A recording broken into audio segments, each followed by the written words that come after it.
For our speaker this morning, I actually met her and got to know her, as I'm still getting to know her, through her sister initially, amen? But you know, how timely is this, especially now in this day and time when God is getting us to understand gender equality. Amen. Amen? Amen. If you won't say amen, I'll say amen for myself, amen? Amen. Because he wants us to know how important and how valuable women are, amen?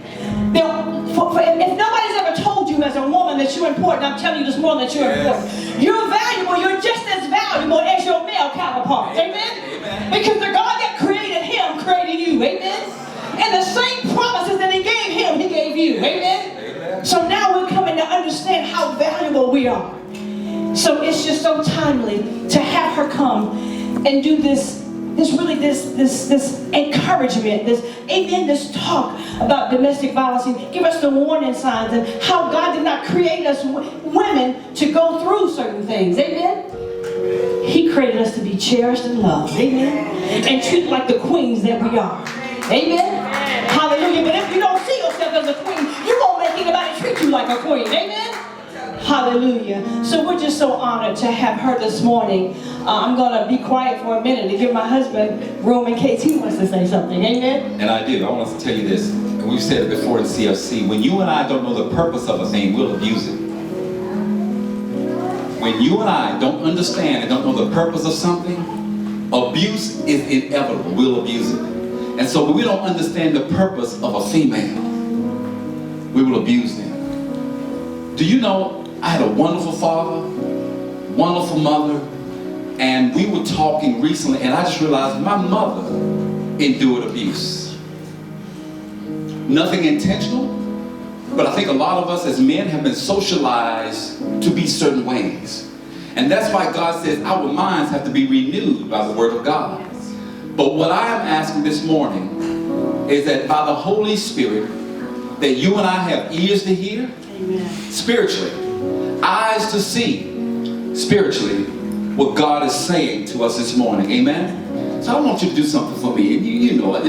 Stand to your feet, and I want you to give her a rousing hand of applause. Amen, amen.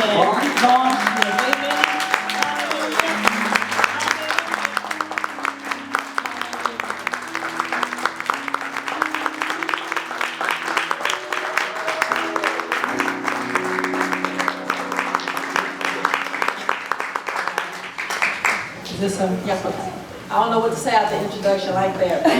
Thank you all. And I wanted to say good morning, CFC. Good morning. And November 3rd is finally here. I say that because I've had people ask me over the last few months since Pastor Hines announced I was going to be speaking on domestic violence. When was I going to speak so they could make sure they were here to hear it? And I appreciate everyone who's coming to show me a vote of support, whether it's here or via Facebook Live, especially the love levels, which I've known for years. I appreciate you all coming out also. Amen. But thanks to everyone for coming. I'd also like to thank Pastor Erica Wanda Hines for giving me the opportunity to use CFC as a platform to get this message out, because domestic violence has its power because it's kept quiet, because people are afraid to speak out on it. So I just want to thank you all for giving me the opportunity to have this platform to speak. And also, anyone who hasn't had the pleasure, please, I hope I'm in trouble, but anyone who hasn't had the pleasure or the opportunity to come here and worship, please take the time to do so. They have Wednesday night Bible study at 7 p.m. and it lasts about 8, maybe 8:15, because this is a Bible verse but a family-focused church. So they make sure that they get you out in time, because they know that that families consist of children that need to go to school the next day, as well as adults who may have to have an early work schedule. So please come out and worship on Wednesday night Bible study or Sunday morning service, where it's a welcoming, loving environment where everyone is like family. So anyway, I hope that didn't get me in trouble. But I would like for everyone to take a moment and just think about someone you may know who is experiencing domestic violence. And every one of us knows somebody, whether you're experiencing it or you have a family friend or neighbor, loved one, church member, co-worker, anyone that you may know that's experienced or has experienced domestic violence. Just take a moment to think about that. And I ask that because domestic violence happens to everyone. It doesn't matter what your race is, your sex, your religion, your culture, your creed, or your income level or education. It doesn't matter. No one is immune to domestic violence. And I'd like to ask a question by showing of hands. If a few people could tell me, when you hear the phrase domestic violence, what do you think about? Can I get a few people to tell me that? And I personally, before I learned the definition of domestic violence, I used to think that it was, like Pastor Level said, it was a situation where a husband physically abused his wife. That's what I thought domestic violence was. Part of that reason is because when I grew up, domestic violence wasn't termed domestic violence. It was looked at as wife abuse. And then as the dynamics of relationships changed, it went from wife abuse to spousal abuse. Because we commonly think about a husband beating on a wife, but there are also indications that women abuse their husbands or boyfriends or girlfriends or whatever as well. And then the dynamics of relationships further spread to now it's called domestic abuse, because it doesn't have to be a husband, wife, girlfriend, boyfriend type, any type of that. You know, whether it's heterosexual, bisexual, any type of relationship can have domestic violence in it. So it has spread. That's the reason it's now called domestic violence. But the definition of domestic violence is, it has its broad definition, and it's all acts of physical, sexual, psychological, financial violence that may be committed by a family member or intimate partner. And out of that definition, the thing that sticks out the most to me is the financial violence part of financial abuse. And then my thought pattern went to, what exactly is financial abuse? Well, financial abuse occurs when one partner is relying completely on another partner financially. Now, that's not a situation where like a husband and wife team may decide together, okay, we're married and the wife is a little more frugal, or that means she saves more money than the husband, and the husband may be a spendthrift or spends a lot of the money. So they decide as a team that the wife will manage the finances. She'll make sure the mortgage is paid, the insurance is paid, the car note or whatever, the medical insurance, health insurance, whatever is paid.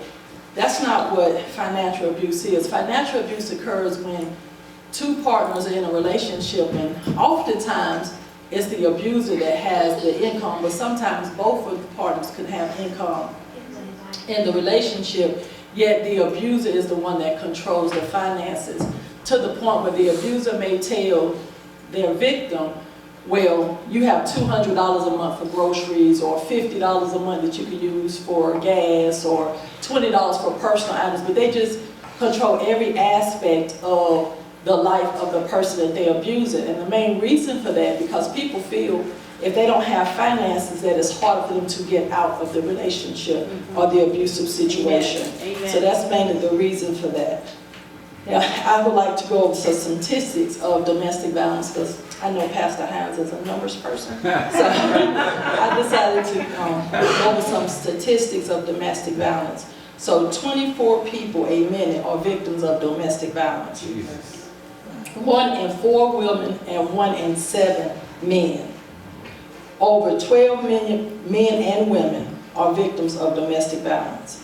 Okay, you have 716,000 non-violent forms of domestic violence. And when people think of domestic violence, everybody thinks it's physical or mental, but it can also be financial. It can be a controlling factor. It doesn't necessarily have to be physical, but again, it's 716,000 people who have non-violent forms of domestic violence each year. You have 563,000 incidents that go unreported. Often people do not report domestic violence because they're afraid, or they feel like, well, I love him or her and I can change them, so they don't even report that they're being abused. And sometimes your close family members, like even in my case, very few, if any of my family members even knew what I was going through. Partially because I knew my daddy would kill him, and my brothers and brothers-in-laws would probably do the same, and my nephews would grow up and go search out there and stuff like that. But at any rate, I never did too many people know that I was going through it. Sometimes domestic violence, however, ends in death. Often domestic violence is, like I stated before, it's an intimate partner that you're in a relationship. But statistics show over 100 husbands will kill their wife to every 100 husbands will kill their wives to every 75 women who will kill their husbands. And also, domestic violence generally occurs between the ages of 16 and 24. And yes, 16, when I said 16, woo. But then I thought about myself because my domestic violence started when I was 17. So I said, wow, okay. It doesn't seem so far-fetched when I think about my own statistics. So I'm going to go over a couple of warning signs to domestic violence. And these are warning signs that I personally went through. I don't know if they're going to be showing up there. But jealousy, some of the ones that you commonly hear about, and some of these words came up in the definitions, but jealousy, isolation, controlling behavior, verbal abuse, threats of violence, those are things, or physical force, those are things that we normally hear about. One of the signs of domestic violence that you do not hear about, or you may not know, are signs of domestic violence.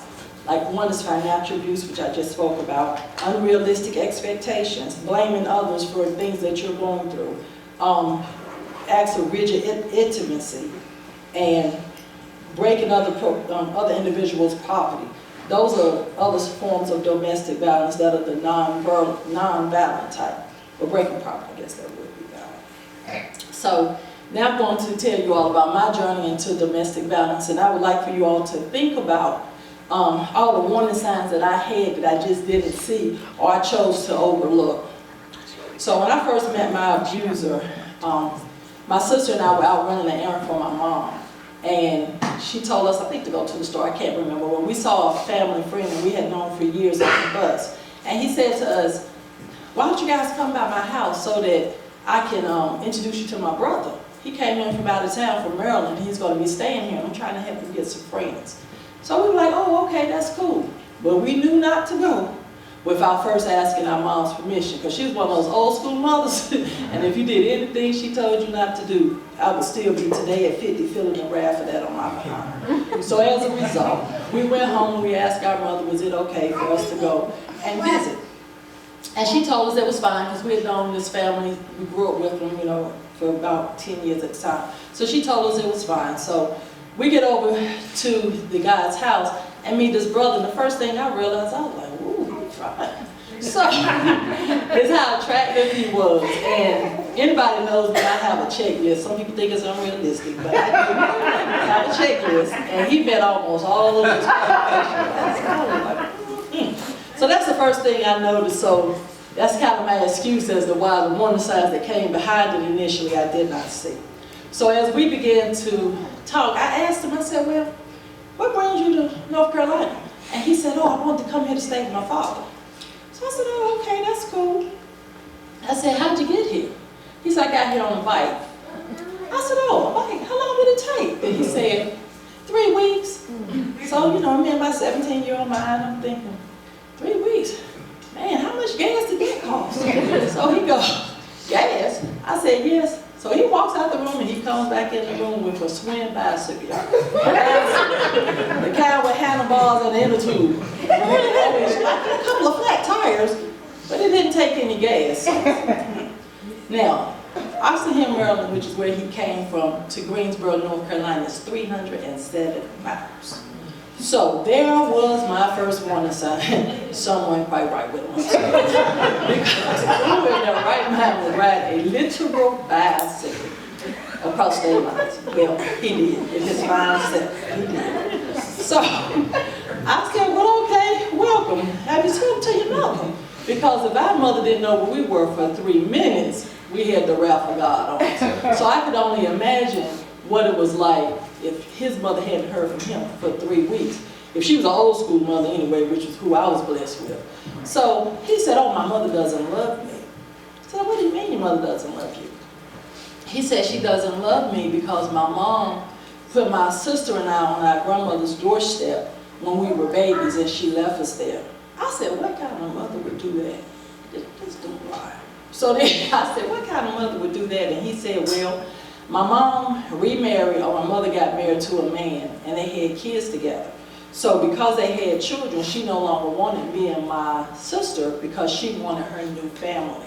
So she put us on our grandmother's doorstep. When my grandma opened the door, she drove off, and thus I didn't see her anymore. So he said when he was about 7 or 8 years old, he decided that he wanted to get to know his mom and go stay with his mom. So he started cutting up at school.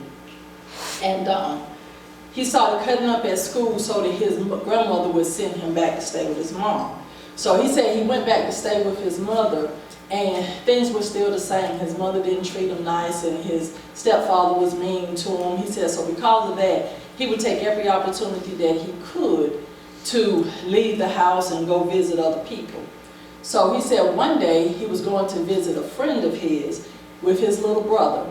He said he was 12 years old, and he was going to visit a friend. And he and his little brother had to cross this 2-lane highway.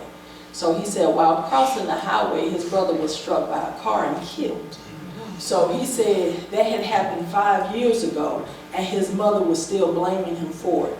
So as a result of that, he just decided to come and stay with his dad.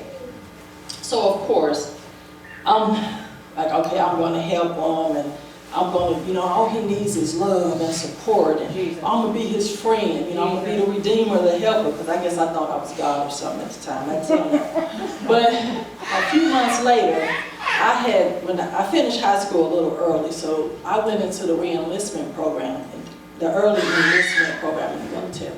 So I had about an 8-month period from the time I graduated high school to the time I was due to go off to basic. So during that time, I went to stay with my dad, because I had an apartment and I didn't want to have to renew my lease. So my sister, the phone had rang one day, and I answered it. I said, somebody calling you, Colette? And she said, I ain't answer that phone. I ain't running there to bill up. So I said, oh, I got a job now. I'm in the military, right? So I said, I'll take the call. Let me call to him and see what's going on. So I said hello, and I asked him, I said, what are you doing in jail? And he said, well, it was Colette call, sorry, from jail. So I said, what are you doing in jail? And he said, well, because my brother and I were at the mall, and my brother snatched this old lady's pocketbook, and I took the charge for it because I didn't want him to get a record. One assigned number 2, y'all. So I said, I'm sorry. I can't see myself taking a charge for someone and getting a record, but he did. So I began to talk to him because I was going to help him. I was going to show him love. I was going to make that difference in his life. And by the time he got out, about a month or so later, we called ourselves dating. Because like I said, all he really needed was for someone to show him that they loved him. So a couple of months after that, it was time for me to ship out the basic training. So the day before I left, I said, I'm going to go see my boyfriend and see how he's doing, and say my goodbyes to him. So when I got there, he wasn't quite dressed yet. He was still getting ready or whatever. So I decided, I said, well, I'm going to go down the street to the park, because it was a park about 2 or 3 blocks up the street. So I said, I'm going to go down the street to the park. When you finish getting dressed, just come and see me. So come and get me. He said, okay. So I'm down there playing on the merry-go-rounds and the swings. Yeah, 17. Still do it today at 50. But I was down there playing at the park, and I started hearing someone constantly calling my boyfriend's name, just calling his name, calling his name. And I said, well, who's calling you? Why are they calling his name? So I left the parking and I went back towards his house and saw he was fighting this gentleman. Because as I was walking up the street to the park, a young man said, hi, beautiful, how are you today? And I said, hi, I'm doing fine, and you? He said, fine. So I went on. But my boyfriend got offended by that because he didn't want anybody speaking to me, because he told me. So when I broke up the fight and I apologized to the young man, because you can't speak to me now. But that was all the beginning of his trying to isolate me from family and friends. But of course, at the time, I didn't see it. I looked at it as, oh, he loves me. He's going to protect me. He's not going to let anybody bother me. Yeah, I was missing a few nuts that day myself. But that's how I looked at it. So I went on off to the military. And after you're in the military a couple of weeks, they'll start allowing you to make phone calls or get phone calls from your loved ones. So he would call me every day. Every single day. And I would have to pay for the calls, because he was calling collect, of course. This was back in the 1800s when you couldn't use your cell phone and call for free. So, needless to say, a good third of my paycheck went to paying for my daddy's phone bill, because God forbid I have this phone get cut off behind my boyfriend. So, after basic training was going on for a while, near the end of it, they will allow you to go off of base, and on the weekends, if you earn the privilege to go off of base. So the first weekend that I earned the privilege to go off the base, I also was paid that weekend. So I'm getting ready to go out with my friends, and I'm so excited. We just went through 8 weeks of pure woo. So I'm excited to just go out with my friends and enjoy our first weekend off base. And I got a pocket full of money out. Because I was an E3, so I was making like $1,000 a month. I was rich. So, everybody, I noticed in my barracks as I was getting ready, there was a bunch of girls at the window, and they were looking out and they were laughing. So I said, what's so funny? So I go and I look out the window and I see what's so funny. My boyfriend was there with his sister, and she had like an overnight bag, and then he had a netted laundry bed with a bunch of dirty clothes in it, y'all. And I'm like, So, obviously dirty, right? So I didn't say a thing. I didn't know who in the world it was. So, a few moments later, people started coming up, private Carter, private Carter. I said, yes. They said, somebody's down there to see you.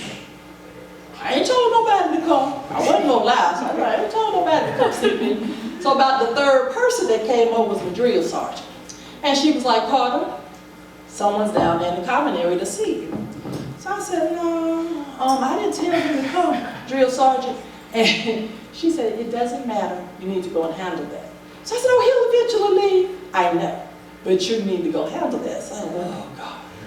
So I went downstairs and I went down to the common area. And I said, what are you doing here? See, because by that time I had my own, this other cutie pie that was, and it was going to interrupt. We're still friends today, by the way. But it was going to interrupt what I had going on the base. So I asked him, what exactly are you doing here? Who invited you? Even to this day, I can't stand for somebody to come to my house uninvited, by the way. But who invited you? So he goes, oh, I came to see you because I know that this is your first weekend off base, and I thought you'd want to see us. So I'm like, no. So I said, well, how long are you going to be here? Oh, I don't know. I thought we would stay the whole weekend. I'm thinking, we? Okay. So I said, when is your bus leave? How did you get here? He said, the bus. I said, when is your bus leave to go back? Oh, I don't have any money for a ticket. I thought you would take care of that. Right. So once again, here I am spending money. Because I had to take that whole weekend and pay for them to get a hotel room. I had to feed them. All my plans went out the window. And I had to buy them bus tickets to get back home. Now the earliest ticket was 2 o'clock Sunday, and this was Friday noon. So I was really upset. So after that occurred, I told them, please don't ever come back and visit me on the night again.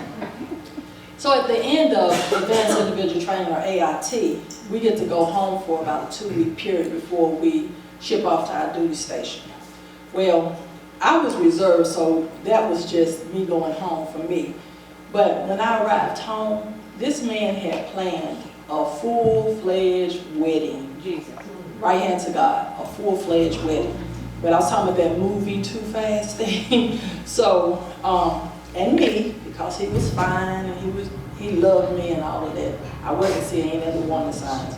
But I married him, and we had a double military wedding. It was beautiful. And he treated me like a queen, and I really, really loved being married to him. But the night of our wedding, he told me, he said, I have a chastity belt on you. I ain't think nothing about it. Of course, we're married. I'm supposed to be faithful to you and you faithful to me, so it doesn't matter, it's fine. So I didn't think anything about it. And, oh, by the way, I paid for the wedding too. So, we began our marriage, and we had kind of gotten into our little routine. And basically how it worked, he would go to work, and I went to work about 2 hours prior to him. So when I got off of work, I would have to come in and run his bath water and then start dinner. So by the time he came in, he could take a hot bath, eat dinner, and I could perform my wifely duties, and we could go to bed because I wasn't tired because I didn't work all day either. So that was kind of our little routine. So then I noticed that he began doing stuff like clocking everywhere that I went, everything that I did, who I did it with, and trying to take money that I had worked for and make me pay bills, which I didn't so much mind paying the bills because I don't like having bad credit even then, but I would have to take almost every dime of my money and pay it into bills. And so that was kind of, okay, this is part of being married. I'm going to do what I'm supposed to do. I'm supposed to work. I'm supposed to cook. I'm supposed to clean. And that's fine. That's part of what I'm supposed to do. So, actually, those were unrealistic expectations. Amen. But at the time, I did not know it. So, the verbal abuse began. So that was the initial, some more warning signs of the abuse that I was enduring. But again, it wasn't physical, so I didn't think of it as domestic abuse. So then he began to abuse me verbally. He would tell me that I was ugly, that I was skinny, that I was stupid, that nobody wanted me. And oh, okay. So, okay, well, maybe I am ugly. I got a birthmark under my eye, and I am a little skinny. But you know, God loves us in all shapes and sizes, and so do men. But did I see it at that time? No, I didn't. So then I said, okay. So I just began to believe that, and then my personal self-esteem began to falter as a result. So after that, the abuse escalated where it became physical. And I remember vividly the first time he physically abused me.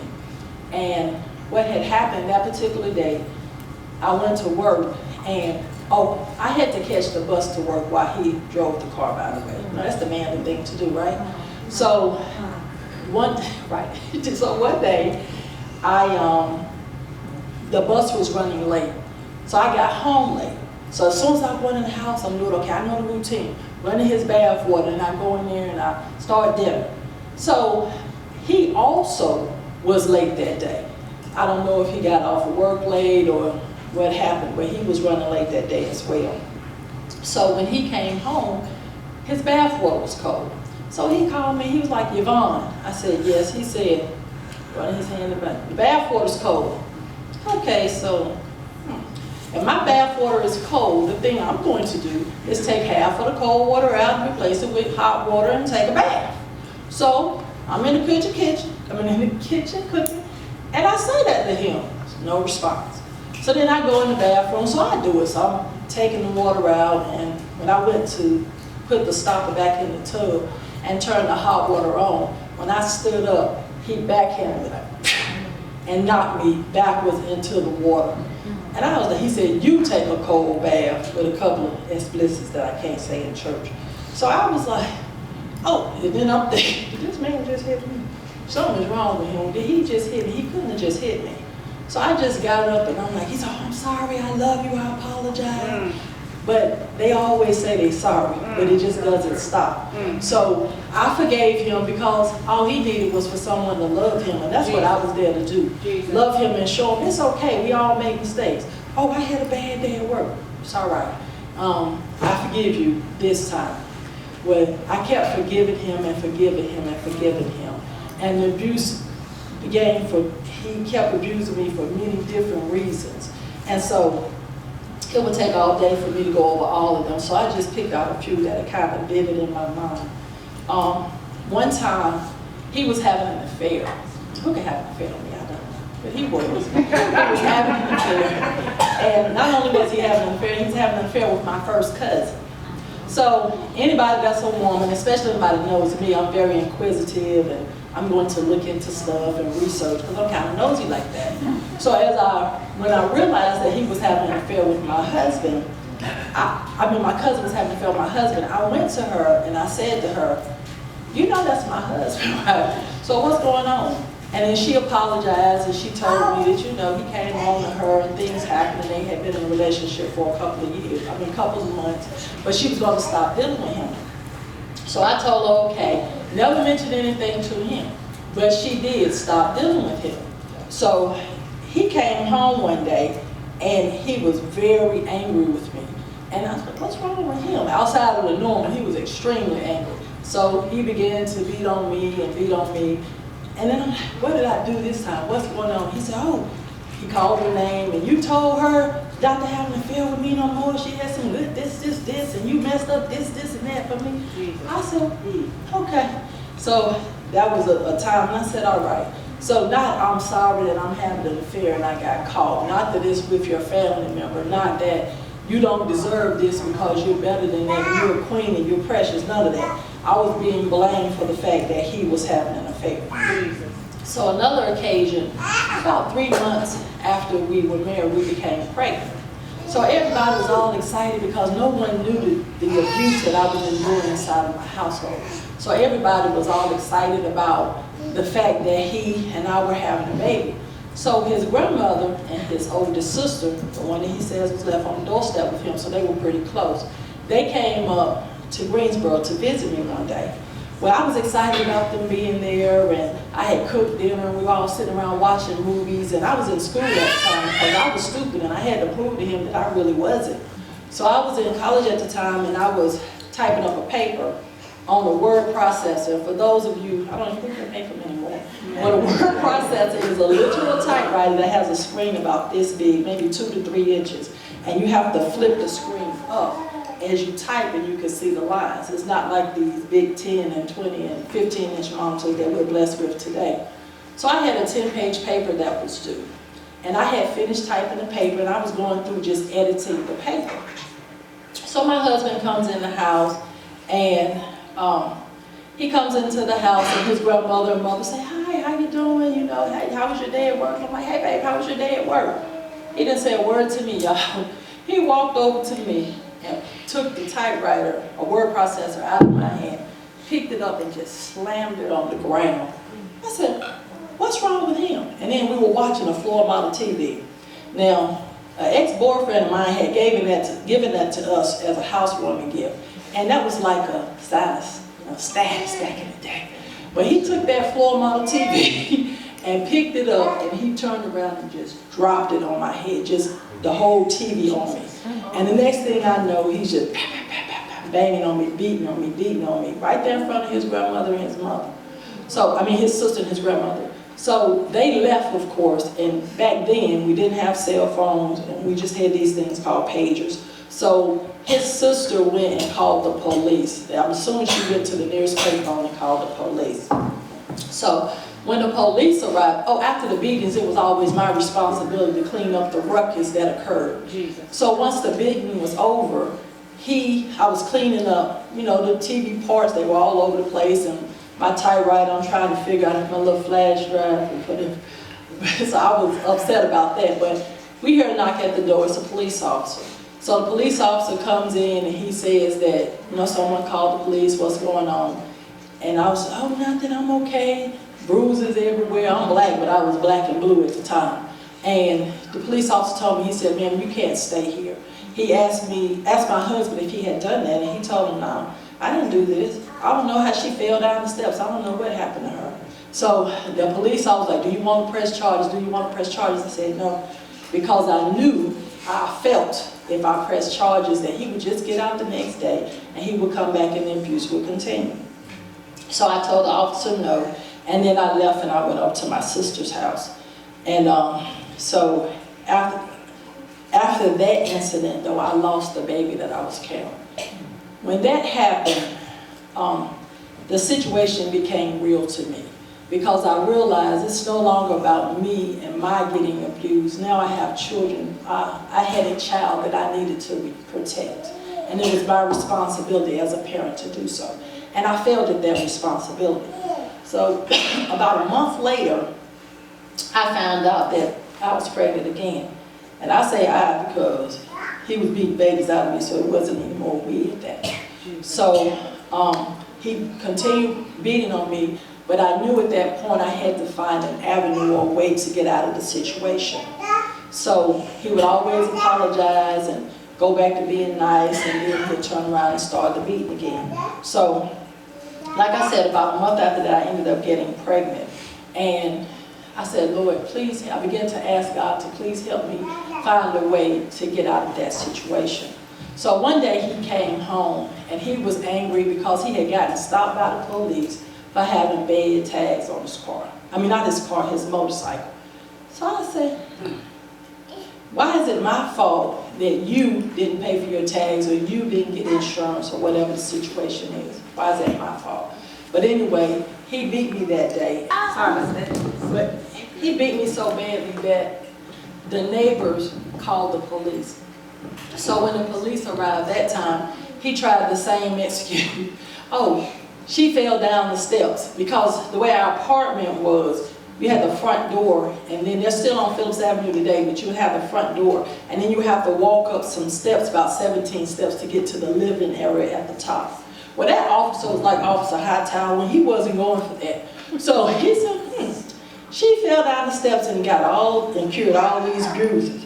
So what he did was he took off his belt, his gun, his badge, he took it all off, and he told him, he said, fight me, hit a man. But of course, he didn't touch him. Jesus. So the officer told me that I needed to leave, and it was around 8:30, 9 o'clock at night. The officer took me to his car, and he allowed me to use his walkie-talkie pager phone thingy. I don't know how he did it, but it wasn't a phone like we have today. And I called my best guy friend at the time, and he came and got me. So he took me back to, he was at station in Virginia at the time, so he took me to Virginia, and I stayed there for about 2 weeks as I healed up. And then after that, he told me, he said, you don't need to go back to that situation. So I'm trying to figure out, well, what am I going to do? Where am I going to go? Because again, my finances were controlled.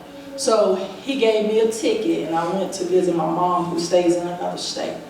So, well, she stayed in another state at the time. So I went up there to visit her. But when I got about 6 months pregnant, because of the beatings during the pregnancy, my pregnancy was high risk. So when I got about 6 months pregnant, the doctors told me that I needed to, I prepared to possibly have my baby early.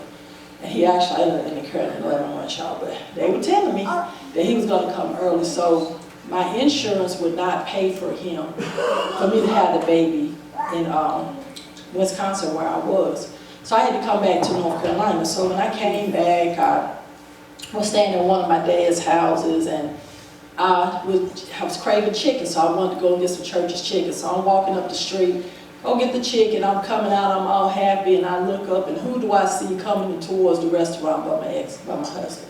So I'm like, oh, Jesus. Well, by this time, I'm big as a house, if you all can imagine, about 170 pounds. And I said, oh, he ain't gonna know me, he hadn't seen me in months. So I just walk out the side door of the restaurant, and I cross the street, and I'm going up the street. Well, he had seen me. He had seen me go in the restaurant. So he came and he started running up to me, and he started apologizing and telling me how much he loved me, and that he was going to change, and that things would be better, and just to give him another chance.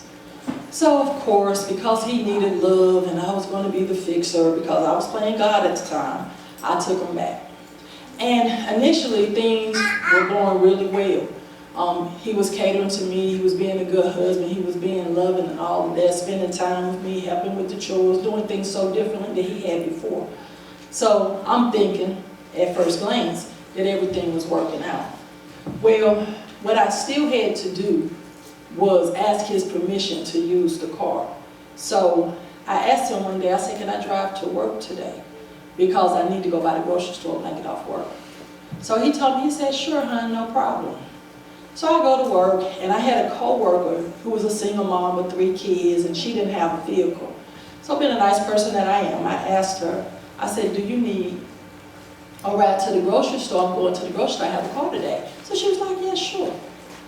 So we get off of work, we go get the kids from daycare, and then we go to the grocery store. Now, neither one of us had money, and I definitely did not at the time. So I carried my baby in a pouch, like I think they're called a carry-all onesie or something. It's the pouch that you put the baby in, you strap them across you like this. And that's how I secured the baby in the car. So when we got to my girlfriend's house, I'm getting down helping her take in groceries. Well, it's a lot of groceries because she had 3 kids, herself, her boyfriend, and her cousin that she had bought groceries for. So I get in her house and I start hearing this laughing, hee hee hee hee, ha ha ha ha. That sure sounds like my husband in there laughing.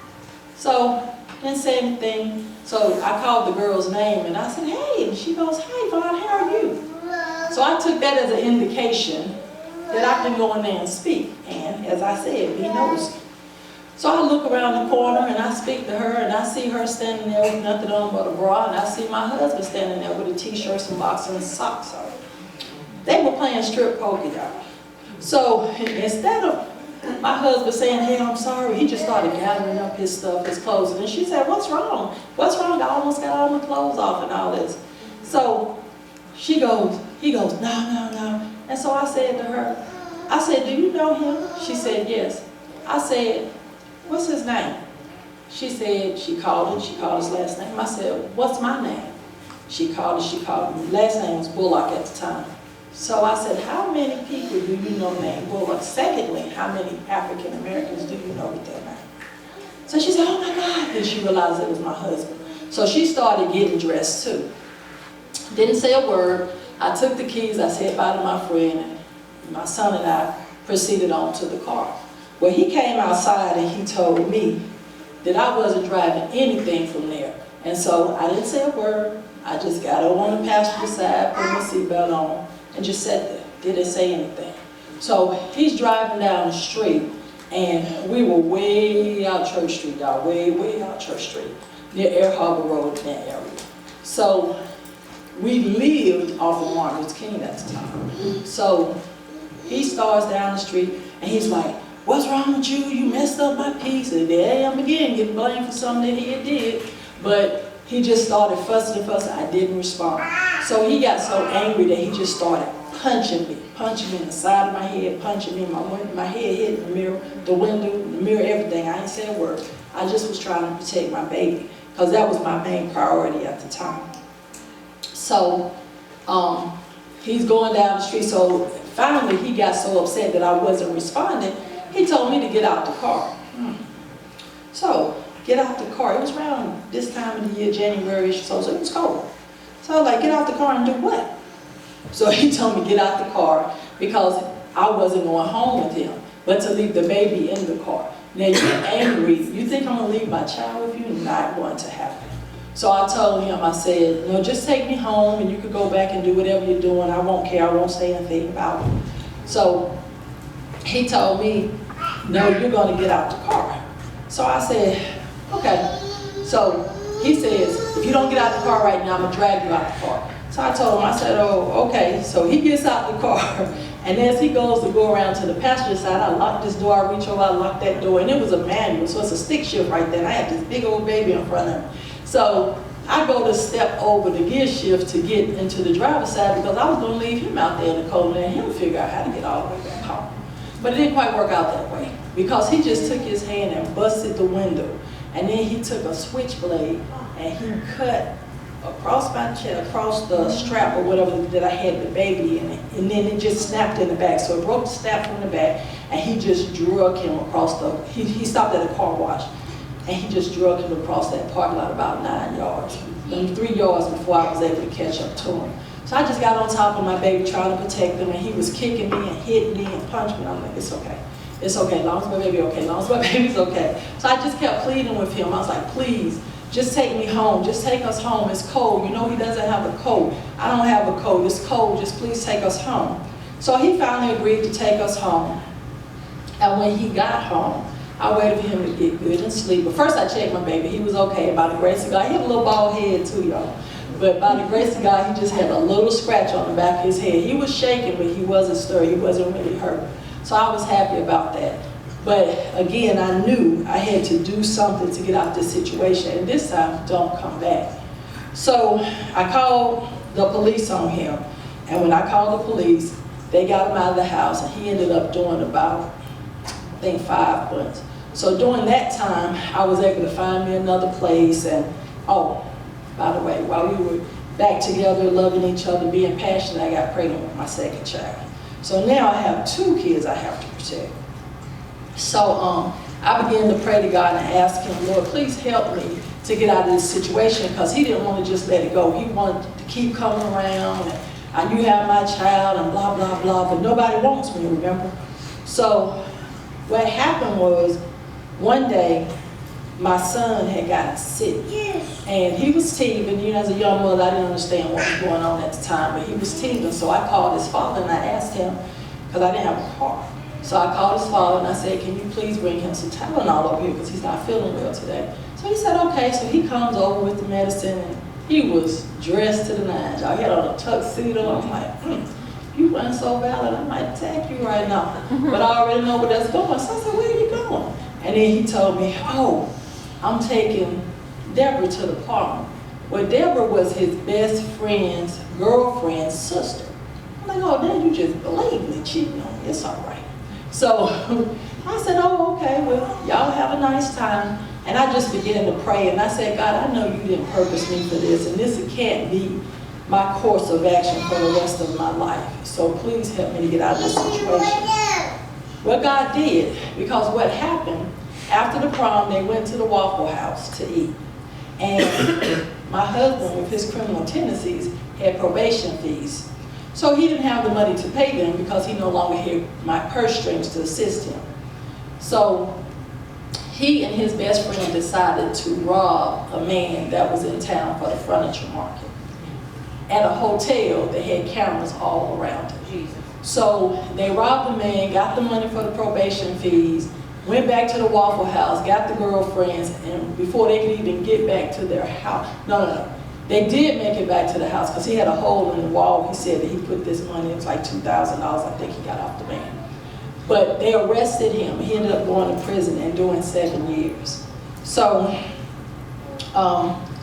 while he was locked up, he was doing 7 years for armed robbery.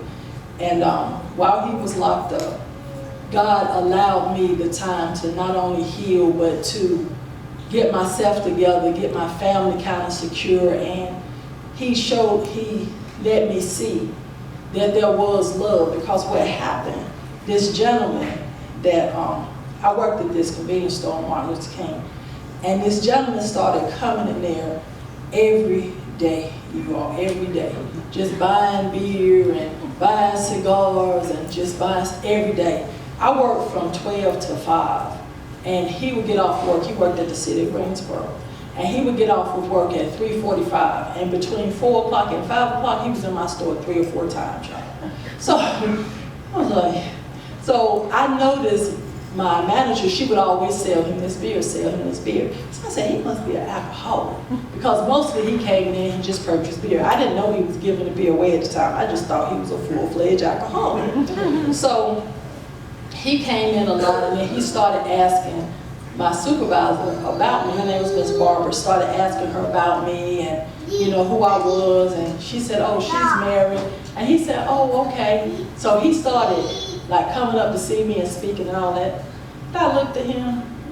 Miss Barber said, you should give him a chance. I interested in him because he didn't come in the package. I told you I had this 5-step criteria, right?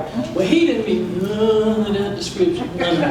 So I was like, I'm not going to give him the time of day. I don't know why he's wasting his time with me. So he just kept on for months, just kept on coming in there, asking me to date him, asking me to go out with him. And I said, I'm married.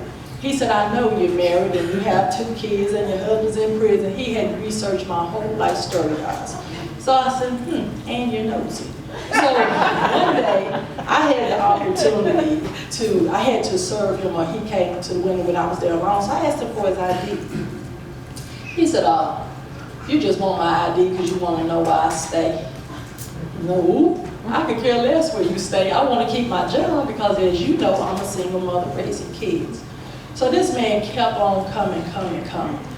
After about 6 or 7 months of doing that, about 6 months of doing that, I just said, you know what, he was getting on my nerves. So what he had done, my kids was in a Boys and Girls Club type program. It was sort of like a big brother sister program. This man went and signed up for that program and got assigned my children so that he could find out where I stayed.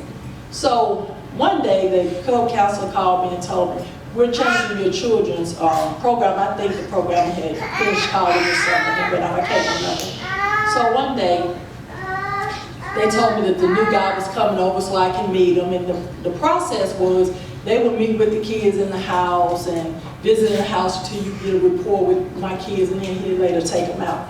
So the day that he came over, I went to open the door, and there he is standing there. I said, what are you doing here? How did you find out where I stay? He said, oh no, hello, Mrs. Smith. And I was like, last name Bullock, sir, how can I help you? He's like, well, I'm Curtis, and I'm here, blah, blah, blah, to get the kids or whatever. So he told me that he was the new camp counselor for the kids. So I'm like, well, if he's nothing else, he's persistent. So it took maybe about 8 or 9 months after that, maybe about an 18-month period, he started coming to the house, and he would take the kids out, and he would take them like to the monster trucks, he'd take them fishing, to the Holland Grove Trotters. He always just spent quality time with them, all the time. He would go to their schools, and he began to develop a rapport with the children. So I said, okay. So one day, they decided to visit at the house. And so my youngest short boy, I was back in my room watching TV, and the youngest boy came back and he said to me, Mama, I had them call him Mr. Vince. So he said to me, Mama, Mr. Vince wants you. So I said, okay. And I'm thinking, well, Mr. Vince get ready to leave. Then I'll talk to Mr. Vince, then I'm watching my movie. So a few minutes later, my oldest boy comes back. Mama, Mr. Vince wants you. So I'm like, oh Jesus, this is a great man. Okay, what is it? Then so I said, tell him I'll be up there in a minute. So a little while after that, Mr. Vince comes and knocks on the door. I said, hey, come in. So he opens the door and he said, Mama, Mr. Vince wants you. So he talks like that too, y'all, like he has a twang or whatever. So I said, okay, Mr. Vince, I'll be up there shortly. Please excuse yourself from my bedroom. I don't like people in my bedroom either.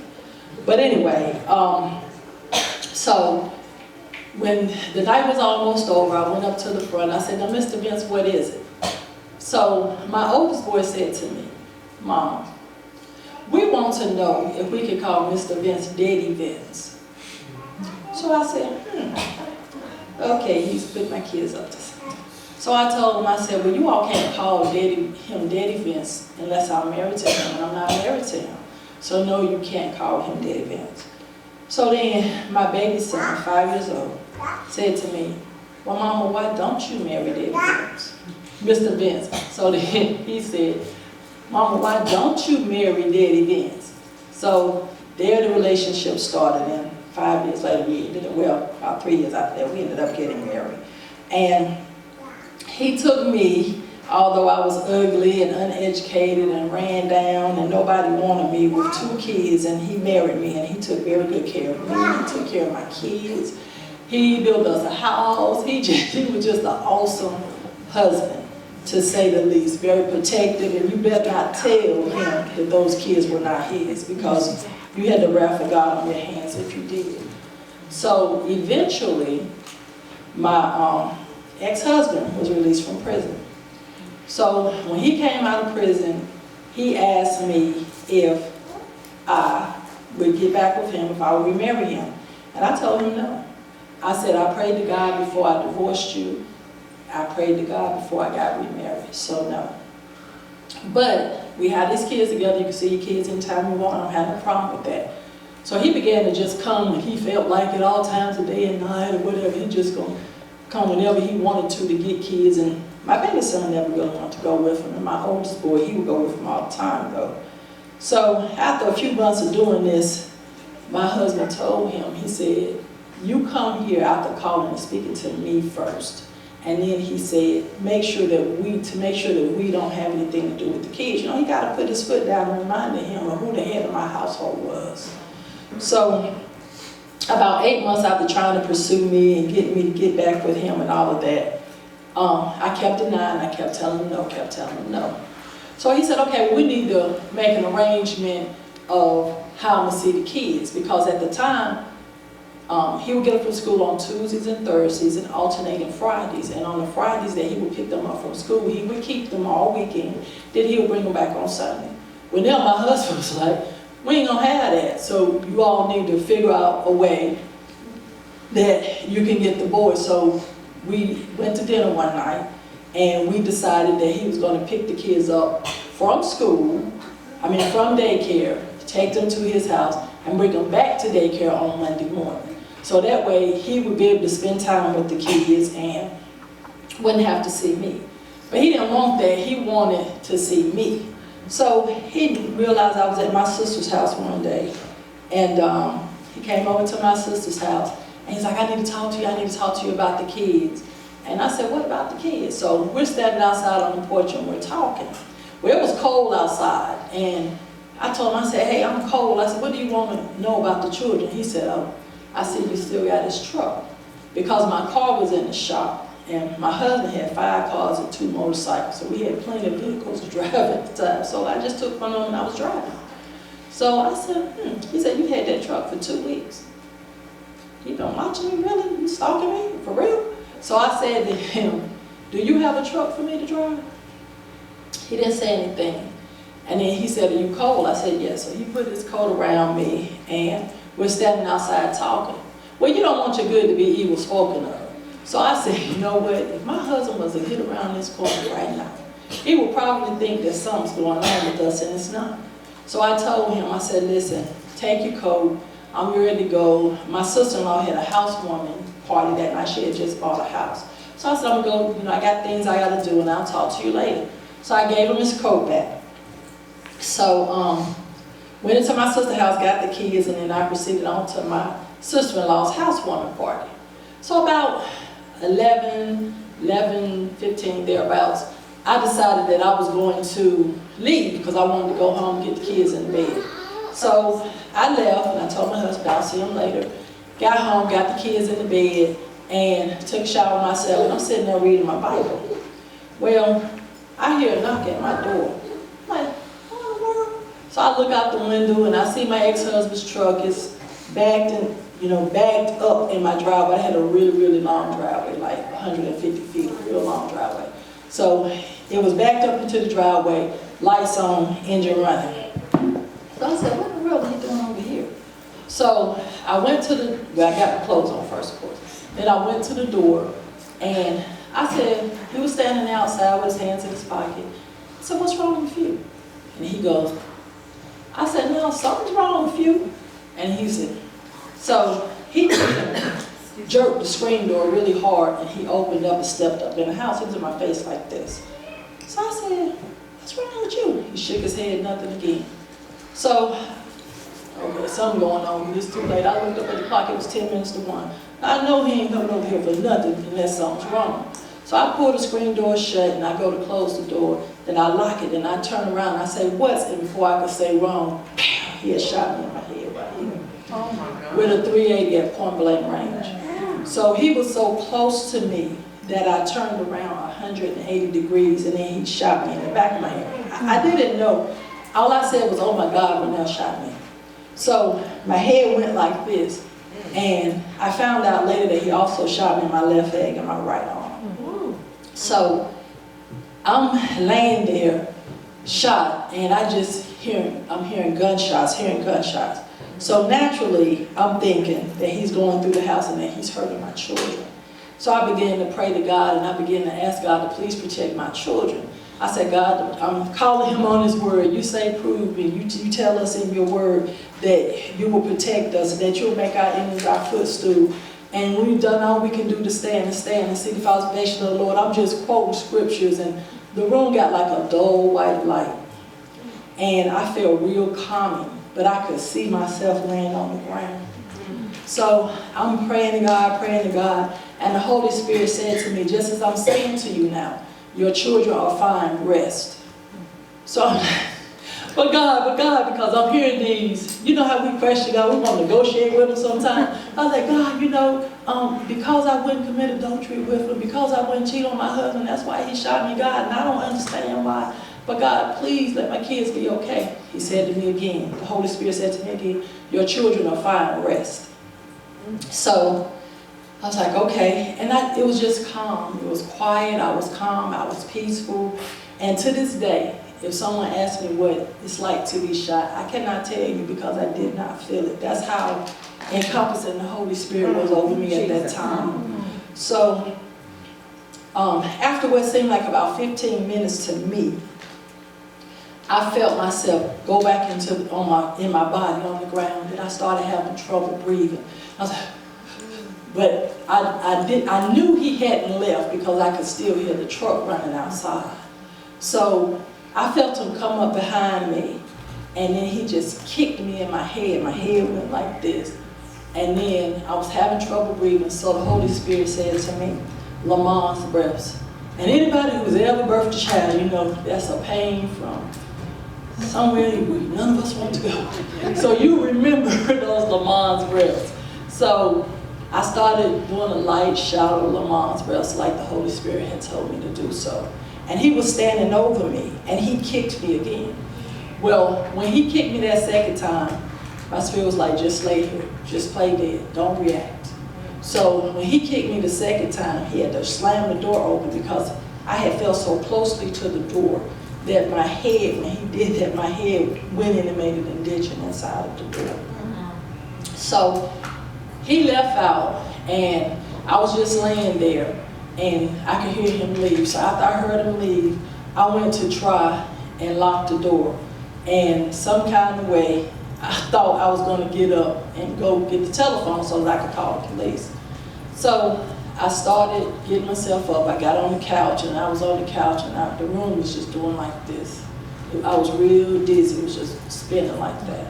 So I said, oh Lord, I got to get, because my kids were 7 and 8 when this happened. And I knew I had to get to they were 8 and 9, I'm sorry. And I knew I had to get to the back of the house to the house phone. So I fell. I was so dizzy that I fell on my living room floor. So then to pull myself up again, I was sitting on the couch, and I was just feeling real dizzy.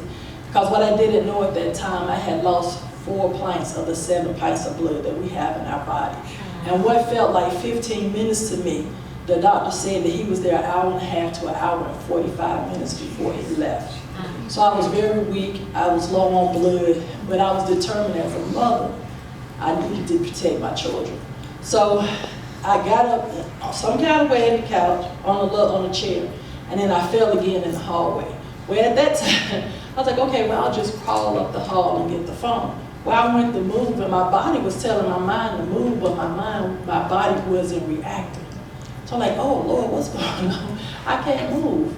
So what had happened, when he shot me, this bullet went and damaged my optic nerve in my left eye, and this bullet hit my brain. And when he kicked it, it moved the bullet, and the bullet, one of the bullets, the bullet from my eye, I believe, hit my spine, and it paralyzed me instantly. So those initial movements was just my body telling my mind to move, but once the message got to my brain, I was then paralyzed, so I couldn't move. So I started praying to God again. I'm like, what's really going on here, God? Please don't allow me to die. I want to stay alive until my kids at least get grown. Because they were riding, y'all, they really were. And I just knew what nobody else gonna spoil them bad boys like I would. So I was just trying to negotiate with God. And God told me, my spirit again, just call one of your children, just call your children. So I started calling Vernell, they Quentin, Vernell, they Quentin. So then my youngest boy came up, and he said to me, I know Mama, Daddy Vern shot you. And so I said, wow.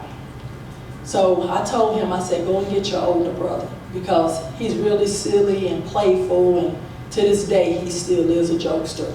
And I didn't want him calling the police, but my daddy shot my mama, so can y'all please come help her? I didn't want to have to deal with that. So he went and got my oldest boy, and come to find out that while he was shooting up the house, he had shot up the bird's house outside, the air conditioning unit, he had shot up every room in the house, except for my oldest boy's room, the bathroom, and my youngest boy's room. He tried to wake my oldest child up, and I believe to this day, had he wakened him up, he would have taken him with him and left and harmed both me and my youngest child. Because my youngest child, when I began my relationship with my second husband, he was 6 months old and my oldest boy was 1.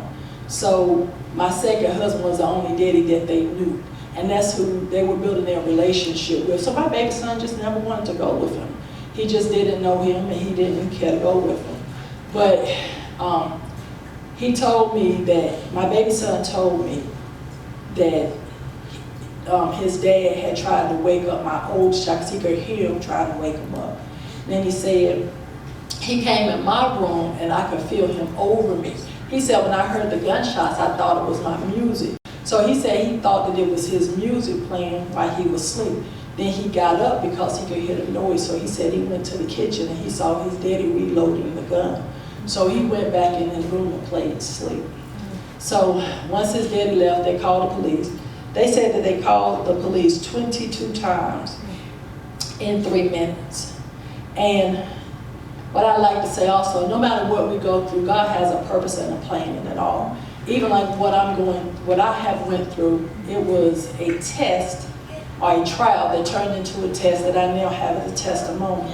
And I say that because just 2 weeks prior to the shooting, my job had a first aid class, of CPR class. And I didn't pay for my kids to go. Adults and children can go, but I didn't pay for my kids to go because I don't need to. I have a husband and their daddy is free now, so I'm gonna have a babysitter for sure. Well, when the day came, I did it. So my husband, like I said, he worked for the city and he was on call that week, so he had to be available if a water main broke or something to go out and actually service it. So he wasn't able to keep him, and then daddy said he had to work. I mean, you had 7 years of a vacation from raising your children. You would think that you would watch them for a couple of hours while I went to work to take a CPR class, but he didn't. And I was upset about it, but in hindsight, I thank God that they did it. Because 2 weeks prior to that, my kids were able to be trained in CPR and first aid. And they used that to save my life and to administer, like I said, CPR and first aid on me while I was laying there on the ground. And that makes me think about Bishop Brooks at Mount Zion. When he was pastor in Mount Zion, he used to do, and they still do it now, but on Channel 8 they have a segment on Thursdays, and he let me tell my story during one of those segments. And he asked my children, he said, how did you all know to put a pillow on her, put a blanket over her, and to administer first aid? And my oldest boy said something very profound. He said, I prayed to God, and God told me what to do. God told me to put a blanket over my mom. God told us to put a pillow on her head and to lift up her feet. Because I prayed and I said to God, I don't want my mama to die. And I think that boy think I'm his wife even to this day. But he said to God at 9 years old, I don't want my mama to die, so please tell me what to do. And he said God told him that your mother will be fine, and told him what to do.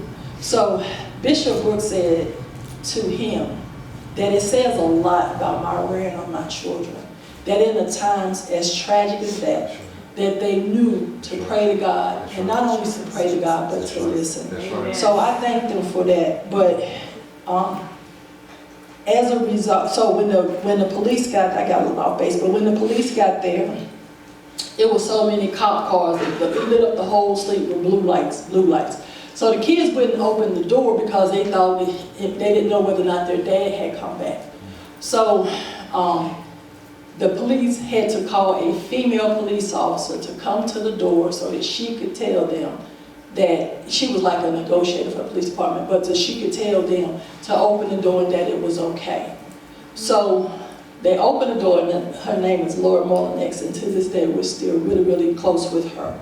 But they called her and she came and they opened the door. When they came in, the first thing they did, they secured the scene, and then they began to aid me. Well, I was laying there and blood running out my face, my nose, I can't talk, all this craziness going on. And I asked him, can I see my children? Because even though in my spirit, the Lord had told me my children were fine and all I needed to do was rest. Like he wants us to rest in him now. When anything going on, he wants us to rest in him. But he was telling me to rest, but the natural part of me was like, I need to see my children. Please let me see my children. And so my kids, they brought my kids up, and I asked them to turn around and, so I could see that they were okay. So once I knew they were okay, I asked the police officer, I said, please call, not my husband, because I was considering the fact he was still at his sister's house at 1 o'clock in the morning. What he was doing at that point, I told him. I said, call my sister, because she's my ride or die, and I know no matter what, that girl gonna be there. So I said, please call my sister and have her come get my children. And I don't know how she got there so fast, y'all, but she got there. So it was a Chinese police officer asking me what happened, did I know who shot me and all of this. And I told him, I said, yes, my ex-husband, Vernell Bullock, shot me. Well, He wrote it down. My husband shot me. So, needless to say, both of them got arrested. But when he was trying to talk to me, they let him go a couple days later, but he tried to talk to me, and all I know, I eventually said, okay, when my sister walked through that door, and she started praying as she always do, I tell her she should be an evangelist for real though, because she's so inspirational, but she started praying and praying and praying. Once I saw my sister there, all I know, I just gave up.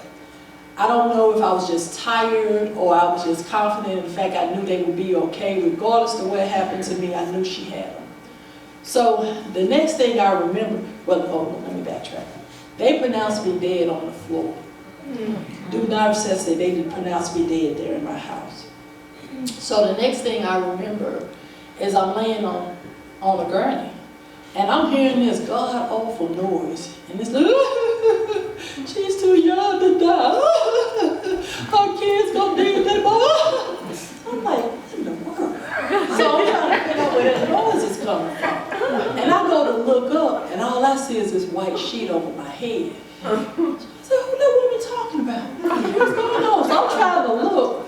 Well, y'all, like I said, I was probably, I couldn't move anything but my neck. And they had to put, I believe it's called kinesio tape on my neck for months before it was so, it was loose enough that I could move my neck. So I'm trying to move my neck, and that's all I could move in my mouth. Words were coming out, but again, I don't know. I thought I was saying stuff to her, but blood coming up, and I guess it wasn't forming correctly. So I said, all right, Lord, you have me alive, I thank you. But what am I supposed to do now? So he told me, you can use your mouth, use it. So that's what I did. So I put the sheet in my mouth, and I bit it, and I spit it out, and I bit it, and I spit it out, and I bit it, and I spit it out. So eventually the sheet got to about right here.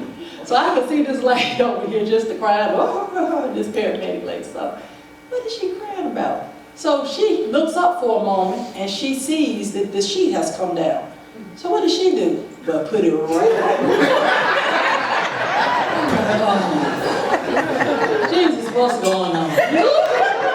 She backdoored that odd crowd. I said, she must not know who I serve. Because God's got me. Now I need her to get me to the hospital to realize I'm alive. Stop tripping over there. So I started chewing on the sheet again, spitting, chewing. So eventually, the sheet gets back right here, and she looks at me again. Well, this time, instead of her pulling it back over my head, she said, are you all right? I'm like, because that's all I can do. My eyes and my mouth, that's all I can do. So I'm doing this. And then she said, do you understand me? I'm like, just my eyes, because that's all I could do. And so she said, okay, we're going to play a game. I'm like, a game at a time such as this. But okay. So she said, I'm going to ask you a series of questions. If you understand me, and the answer is yes, blink your eye once. If the answer is no, blink your eyes twice. So she started asking me questions. Do you know where you are? Is your name Kanisha or whatever, something else? And I said, she said, do you have children? How many children do you have? You know, she started asking me questions, so she realized that I was responding correctly. So she goes to fill my pulse, and she has my pulse. So she's like, So she was wondering what was going on, because she couldn't get a heartbeat, she couldn't get a pulse, but yet I was responding to her. So when she asked me about 4 or 5 questions and she realized I was responding to her, she started being on the doorway or whatever that separated the cabin of the EMS car to the driver's side. And she said, she's alive, she's alive, she's alive. So one of the paramedic guys came from the front to the back, and then he's trying to do the same thing, feel for a pulse. And apparently it wasn't one there. So they took that thing, EKG, whatever that thing, whatever, y'all nurses on top. But that thing that you put together and they put on my chest, and I did like that. Defibrillator. Defibrillator, there it is. Thank you, Ms. Jen. So they took that defibrillator and they put it on my chest and then jumped. Then they put it on my chest again and then jumped. And then the thing started going, doo, doo, doo, doo, doo, doo, doo, doo, whatever. So they got me to the hospital. So now I'm at the hospital. And I'm seeing all these people coming around me, the police saying, she might not make it, let's figure out who did this to her, blah, blah, blah, blah. And what I remember very vividly, I know I was in an elevator, and I remember I'm laying on the gurney, and this fine doctor. I'm probably gonna get his name wrong. It's Dr. White. He was over the emergency room. And I see my sister standing here, Avis, of course. And then I see my daddy's fiance at the time, which I love her, did that my baby. But anyway, Vanessa, she was standing there.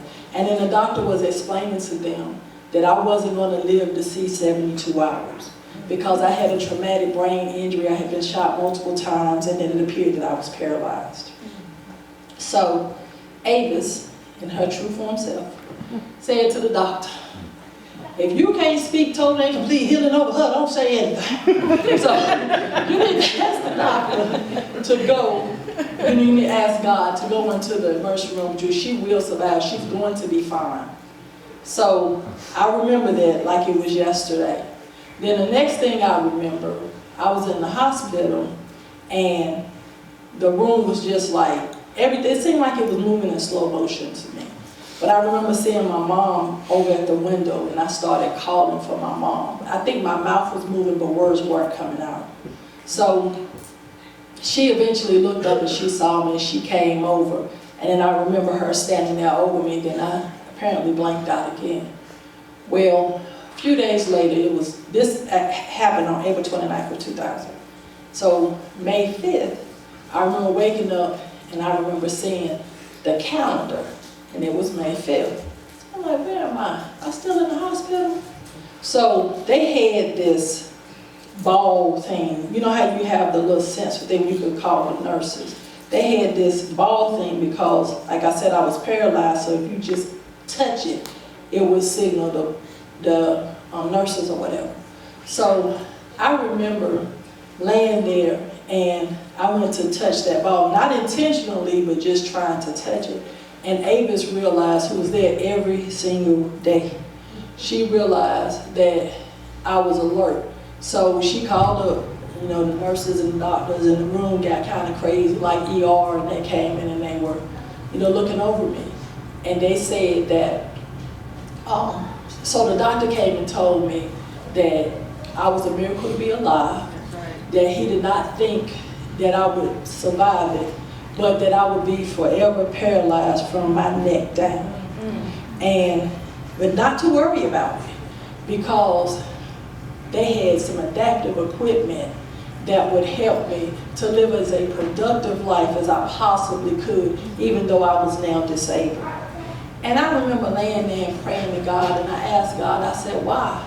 Why am I having to go through this? Not that I question you, but why am I injured because I chose not to commit adultery, or because I chose not to sin? Why?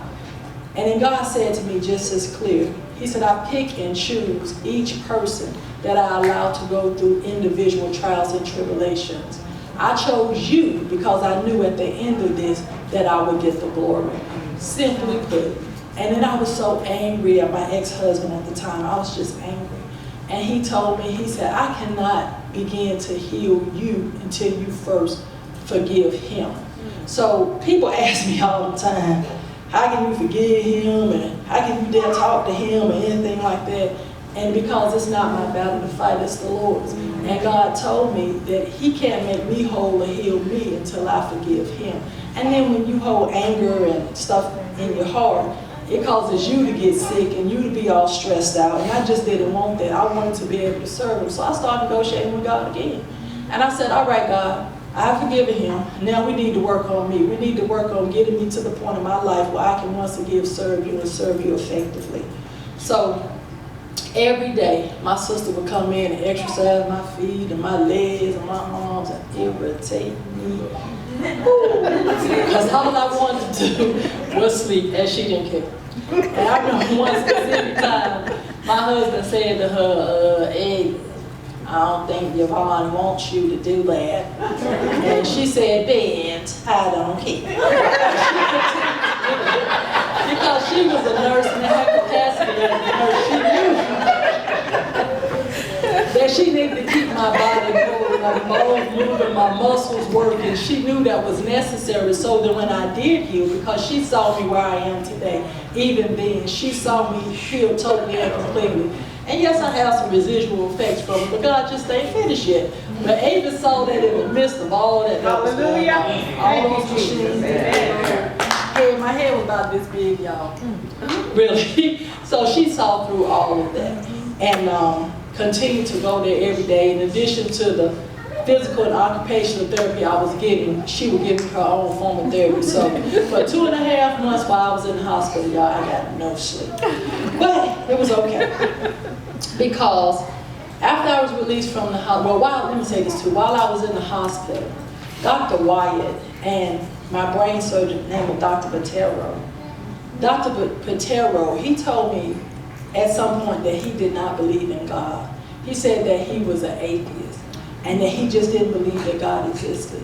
But he said, after seeing what God had done to me, he said, I removed not one but 2 bullets out of your head, 1 out of your brain. He said, I removed the part of your brain that controlled your memory and your speech. So he said, there's no way that you're supposed to be here today. He said, but I now know that there is a God.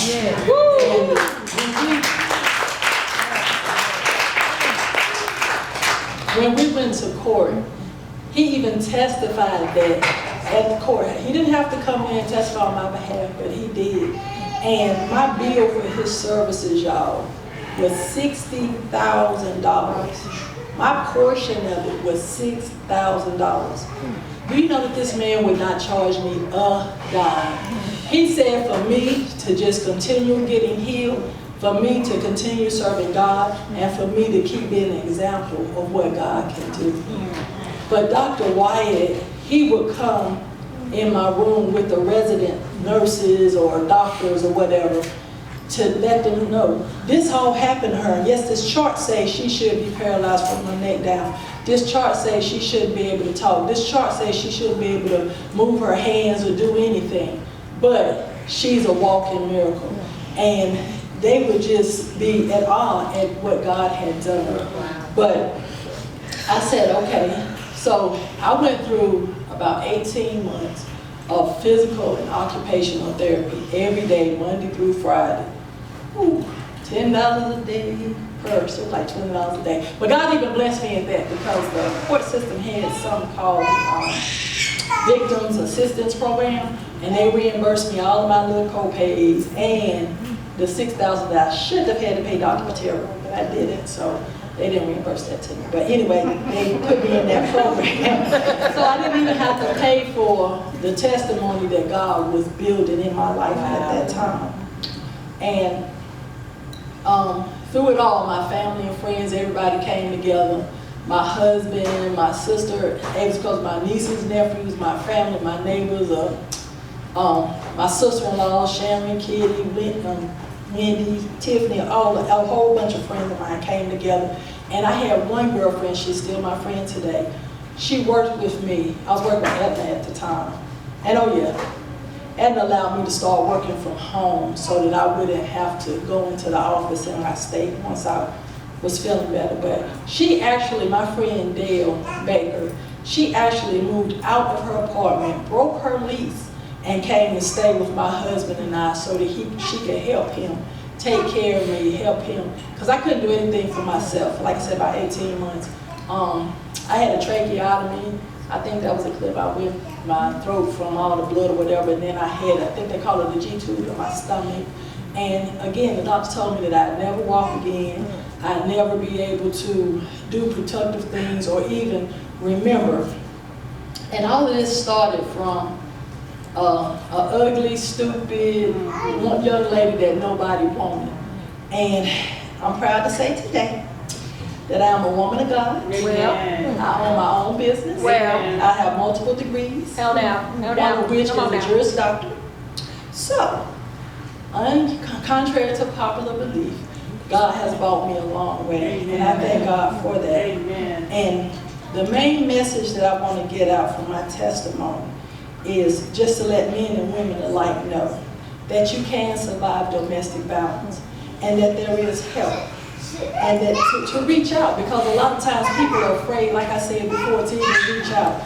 Reach out to a family member, a friend, a co-worker, a neighbor, your church family, just anybody who you feel would listen to you so that, and for everybody out here who may know somebody that's going through domestic violence or who may even see the signs, help them so that they can be a survivor of domestic violence as well, and that they can get out at some point and tell their testimony about where God has brought them from.